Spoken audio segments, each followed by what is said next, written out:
I think by my count, this is my third video in like 10 days where I've talked about redoing the entire layout of the Lego city. And I have an excuse. My excuse is every time I've done it, I've kind of done half measures and I'm getting a little bit closer to where I want to be without going all the way. And I have done a lot of planning, a lot of designing, a lot of playing around with the IKEA room designer and messing around with layouts on Excel and chatting with people over on Patreon. And I think I have now reached the point where rather than faffing around and doing another little minor update and continuing to tweak little bits here and there, I think we're going to basically tear things up and start again with a completely new layout. Specifically, this is the kind of layout that I'm looking at, where rather than having the current kind of U-shaped design around the room with a separate island in the middle, that there's always been a part of this that has been a junk table, a building table. For a while it was over here, for a while it was over here. Right now it's very much here.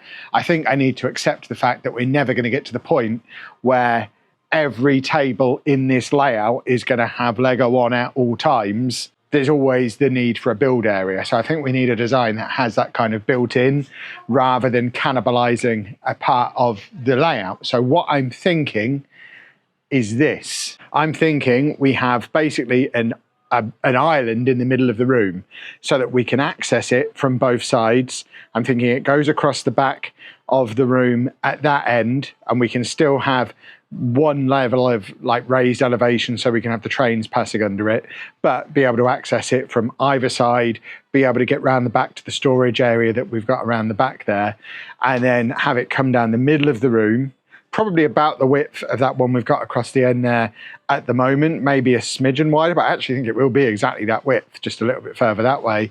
And then at this end of the room, across the full width of the back of the room, we basically have 3 tables, which will be a permanent build area that we can have all of the storage under.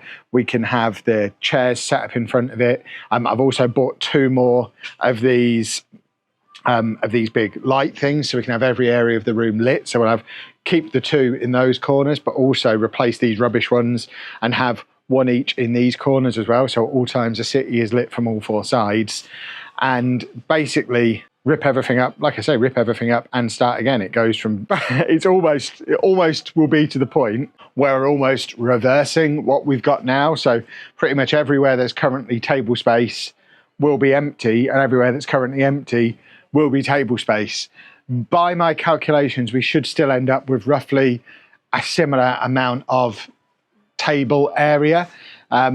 Theoretically, I think at the moment we could fit 205 base plates in this layout, but you take that with a big pinch of salt, because obviously we always have an area that we don't have anything on. So in reality, it's closer to like 170, 180, whereas the new layout, I think, is 160 base plates. So it's going to be a smidgen smaller, but with a permanent build area, and crucially, being able to access it from all sides, and there won't be anywhere that I can't reach by just doing that. Because even with this layout, even with the changes we've made on this layout, at the back here, I still can't reach beyond where that castle is. In this corner, I still can't reach into the corner there. We've got the construction site, the Avengers Tower, and it's all a long way from ideal. So that's the plan. We are basically ripping everything up and rebuilding from a blank canvas, which isn't as easy as it sounds, because obviously we've got to do that with all the Lego still being in the room. When we originally set up this layout, obviously the Lego was all still at home. So we had an empty room to work on, and we're able to kind of put the tables where we wanted them, do all the faffing around with the wood and all of that stuff, the construction stuff. We're not going to have that level of flexibility this time, because I need to be able to rearrange it whilst also having all the Lego here, because even if it was feasible to take all the Lego home while we rearrange the room, we've got nowhere at home to put it anymore. What was the Lego City area at home is now our streaming area. So yeah, I think, I don't even know how I'm going to approach this. I think it's going to be more than one video, that's for sure. I don't think this is going to be a quick job this afternoon. I think my plan is, as much as possible, get everything down this end of the room So we're going to rip up all the roads, rip up all the train track, get all that boxed up and under the tables that we've currently got, and then all of the Lego, all of the modulars, all of the buildings, get them all down this end on this bit, and then maybe onto this bit. And then job one is deconstruct all of the wood and get the legs off of all the wood, get the raised platforms all gone, and get to the point where we're just working with a whole bunch of flat surfaces. And then if we've got flat surfaces with no Lego on at this end, we can start arranging them into the right shape. And then I guess halfway through, we move all the Lego down to the other end and then change the shape of this end. And then we do want to get a raised platform back on, just one. We're not going to go as crazy with the raised platforms on the new layout. It's literally just going to be one across the width of the back so that we still have somewhere for a train loop to go under and somewhere to display like a city skyline. The bigger modulars like the Daily Bugle, the Avengers Tower, the Sit Complex will kind of be along the back wall, partly because I think it will look cool to have that skyline all in one place, and partly because I want to keep the taller ones away from my elbows as I'm walking around the room, swinging my elbows everywhere, because obviously if I'm going to be able to access the city from all sides now, the last thing I want is the Avengers Tower on a corner here that I'm going to walk past and elbow as I'm going past it. So the big tall stuff that's going to be at elbow height, which normal modulars won't be, I can clear them fine. They're not going to be at knocking off height. But anything that's going to be tall enough for me to knock needs to be at that end against the wall, away from my flailing arms. So that's the plan. And when I was planning this at home over the last week or so, it seems so straightforward. And now I'm looking at it and I'm thinking, oh my word, there's so much Lego, there's so much table, there's so much to do, and I don't even know where to begin. I guess job one, rip up every road and train track, because then we can consolidate up the buildings. So I think we start there. We got all the roads, all the train track ripped up. We've got some of these big boxes that we can put it all in to keep it out of the way somewhere. Somewhere underneath here, we've got some more of the boxes. We did a brand deal for them, so there's definitely some boxes somewhere. So we're just going to fill them up with train track and road and work on getting this end full, this area full, and then getting this wood stripped down. And that might be all we get done today. That might be all we do on this video. We'll see. We'll see how we get on. Wish me luck. If I get through this complete rebuild without wrecking my back again, touch wood, and there's plenty of options.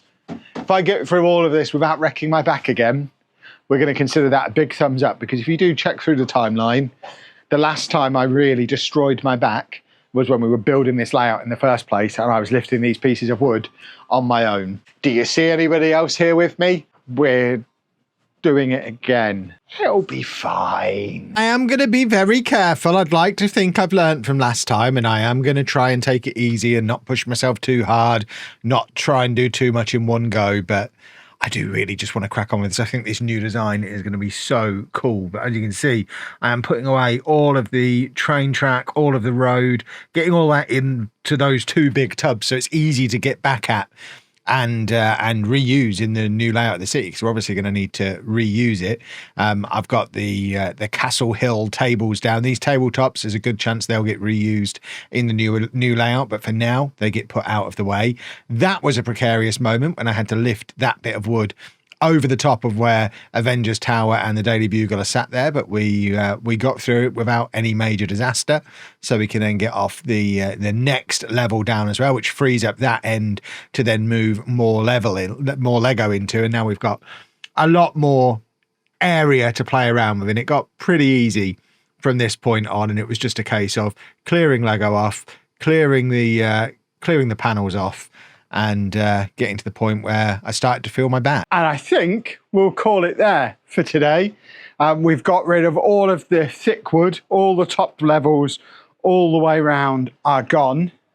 There is a lot of stuff piled up on the floor down there that is going to have to be moved. I need to temporarily remove these thinner pieces of wood that are the top layers on the table. They're actually going to be staying on the new layout, I think, because these are deliberately sized to fit base plates, whereas the tables underneath, they don't match up exactly. What I need to do is work out a way to arrange the pieces of wood so they fit on the new layout. I think there is a way. If there's not, we might just need to cut one piece to make it fit. So before I start moving them, I need to come up with that plan. So that needs to be done before the next time I'm in here. With the thick pieces of wood, one of the narrower pieces that were the top level there before, one of them will be the one that goes across the back of there. All the other pieces, which looking at it is 1, 2, 3, 4, 5 pieces this sort of size but thicker, plus 2 of the narrower ones, I don't need them as part of the new layout. I'm not going to completely get rid of them because we've changed the layout in here enough times in just the 6 months or so that we've been in here for me to know I'm probably going to do it again and again and again. Nothing will ever be finalized or finished in here. So the plan for them, we've got like that much depth of storage area, at least a foot of depth of storage area at the far end of the room, probably closer to 2 feet behind the curtain that's there. There's some girders that run across, which is why it's not usable space. But once I've cleared this end off and got all that Lego down here and moved those tables and moved all the stuff off the floor, the majority of that wood can go behind the curtain. We'll just move the curtain back and put it all behind there. Bring the curtain back across. That's out of sight, out of mind.